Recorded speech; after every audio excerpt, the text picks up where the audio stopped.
Hello, awesome people. I hope you're having a great day today. Today, we're taking a look at the next novel in the trilogy by the Lilith Brood trilogy. Folks, it's the middle novel by Octavia E. Butler that was published and it's the first one was published in '87. So forth. This is a pre-publication. I'll link you to the entire trilogy. I found it on Amazon where you can just buy the whole thing in one group. I'll link you to the whole trilogy in the comments below in case you're interested and so forth. As a reminder, I picked up the first novel in this Dawn in a bookstore on my way in LAX on my way to Hawaii because I knocked out the Silmarillion so well in my trip to Hawaii a couple of weeks ago for spring break that I figured I would probably need a novel because I knocked out 235 pages in the Silmarillion, which I never read before. I always thought it was going to be this denser, darker read, but I blew through it in just a few days. Most of it on the day I flew out, so I wanted to get into the book as my backup book. And that was Dawn by Octavia E. Butler. I picked her up because I liked her stuff when I've read it before. I read the two-book Earthseed Dual, The Parable of the Talents and The Parable of the Sword.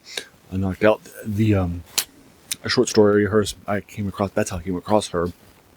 In a collection of 20th century short stories, and in one case, I think there's a Nebula in there too, that were written by people that were in the science fiction genre, by people that were black. I picked that up and knocked out a few short stories in it, and I loved her. She was one of my favorite sci-fi things in there, and so forth. And then I thought that there was some value in that too. So then I picked up, did the Earthseed series, which is, many of her classics won a lot of awards, including Hugo's, and Nebula's. She's actually won Hugo's in the 80s too, and for science fiction and fantasy, for a short story in the mid 80s, and then the following year for a novelette, if I remember correctly. It might be a novella, but I think it was an novelette that she won Hugo for, and then Dawn, the novel that I wrote in the 80s, so it was the next year, and so forth. Right after she won a couple of Hugos. And so forth, and she's definitely a key character in science fiction. So, and the Earthseed stuff was very good. And if you recall, at the end of the year, I did my favorite novels that I read that year, and they were both as duos on that list of my top 5 favorite novels that I read that year. So that's pretty cool, and I liked them a lot. So she was the one that I picked, Dawn, and so forth, and knocked it out. It's about 300 pages long. This one is too. I knocked this one out. And I said it's because it's 500 pages long. I set aside 60 pages a day, and so forth. And that was right around about an hour and 40 to 45 minutes each day. That wasn't even 2 hours for me to knock out 6 pages long. Her stuff is not very long. She's not a denser writer like a lot of other folks that are currently writing or who wrote contemporaneously with her. In science fiction, fantasy, or other genres, they're more dense, like Robert E. Howard. Not the Howard, the Wheel Time guy, and so forth. Like them, that have these big giant books that have lots and lots of descriptions, lots of details, right, and so forth. She's much faster than this sort of thing. So I like that too. She's not a dense writer. I've never come across one of those things that's been hard to read, and so forth. So I do like it. And so forth. So this is Octavia Butler's middle short story, Adulthood Rites for you folks. I have already picked up the third book, Indigo, and I want to start it today for you folks. I definitely enjoyed the first 2 books. I thought the first book was better than the second book. I liked the second book though. I thought it was good, and I did like what it was doing and what the ending was and so forth. Again, no spoilers in my reviews, so this will be a much smaller section because I don't do like a deeper dive in it. So basically, this is also post-apocalyptic, much like the Parable of the Sword and Parable of the Talents are more in a post-apocalyptic, although they're contemporaneously with us. And so forth. Basically what happens in the first novel, the backstory is that it's basically contemporaneously with 1987. There's still the USSR and the USA, and then they have a nuclear war, which causes a lot of people to die, and so forth. And there are a handful of survivors here and there. And one of those survivors is Lilith. And she wakes up in a containment cell, and so forth, being asked a bunch of questions and so forth, and having some stuff like that. We'll find out very soon that they have been picked up by a race of alien creatures that have found them after they killed themselves and have brought them back to life and saved them and saved their civilizations and so forth. Now, so them and these aliens are now coming into terms with accord with each other. So that's basically the key concepts of this trilogy, or Lilith's Brood.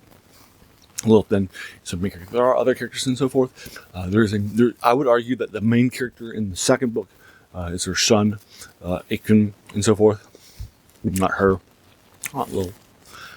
And we have much more scenes from his point of view than the other ones. We'll see who the characters in the third novel, in Lego, where we now know where the trilogy is going and how it will end and so forth. He's not the main character, but so we'll see what winds up happening and so forth.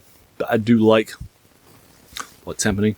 I like the concepts. I think it's a smarter novel and so forth. But this is definitely a more mature concepts and so forth. There is the occasional horse word here and there and stuff like that. There are sex scenes. They're pretty short. That sort of thing and so forth. So I definitely see this is definitely for adults and so forth.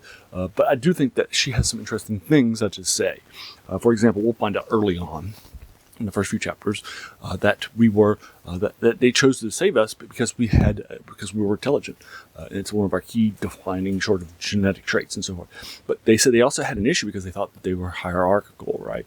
And so we will defer to our own hierarchies and so forth, and we will become more tribalistic because of that. So that was one of the main reasons why there was arguments and so forth in their society, why they weren't sure whether or not they should save humans and so forth. That's obviously Octavia E. Butler's view on what it looks like for how much we rely on humanity, on hierarchy, and how it's defining this. And remember, this is written, the first one at least is written in the late 80s and so forth, right, in 87, before the Berlin Wall fell and so forth, and all the end of communism and so forth.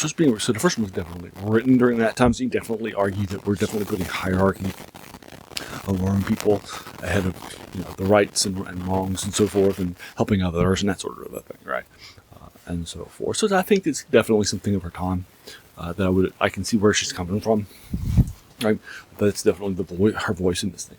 Also, a key part that I think is very, very important is in the second book, somebody has Huntington's disease, and I have Huntington's disease, right? I inherited it from my mother, and so forth. So we find out that somebody has Huntington's disease, and so forth. So I think that's pretty cool too, as somebody who has Huntington's disease. As a reminder of the short story that I liked a lot, I actually did a review of it, and it was in my Living with HD series because it had a character that had very, very similar to it, but in a science fiction setting rather than a current one or so forth. And here we have somebody with Huntington's disease in a future setting, right? After the Earth's been destroyed. So forth. So I do like that too. So I like it. I think that there's a good, because she did research for Huntington's disease when she created it for that short story that I liked so much that I liked it. So I do like that. And I think that she does a fair job. I think she does a better job with Huntington's disease than Galapagos does with it, where it's a key character has Huntington's disease and so forth. But yeah, so I liked it. I thought it was good, and so there you are. I'm going to go ahead and leave you to it. I'm going to give this probably like a 7. I think I gave the previous one 6.5 or 7, and so forth. And I think this is probably a little bit worse, but I still think it's probably. But because it does Huntington's disease well, and obviously, I have, it's a soft spot because I think she does it well. She understands it well. She did research for her previous short stories. I do like her, and so forth. So I think this is a solid 7, but it's definitely a mature 7.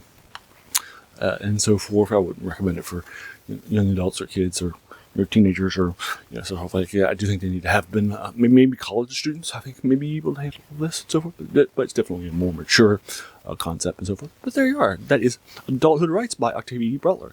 As a reminder, this channel's name is The Worst Thing About New Books, which is a quote by a French philosopher, Jacques Joubert, who said that the worst thing about new books was that they kept us from reading the old ones, right? And so an older book like this that was a republication of a book that was, a sequel to a 1987 book, right, decades ago, right? It's definitely a key part of this channel, finding these classics, and sometimes, famous writers that have used other things like short stories and so forth, like H.G. Wells' short stories that many people haven't read or heard of.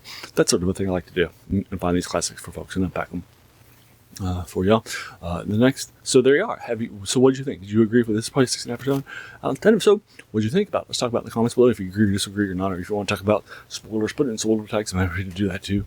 And then finally, I just want to thank you so much for taking some time out of your day and investing it watching my video, because we all have so many things happening in our lives and we're pulled in so many different directions. So the fact that you spent this time with me, that's incredibly humbling. And I appreciate it. So thanks again, and have an amazing day. And then if you enjoyed this, why not hit the subscribe button, hit the like button, share with your friends, and hit the bell if you do all the YouTube stuff too. And thanks again.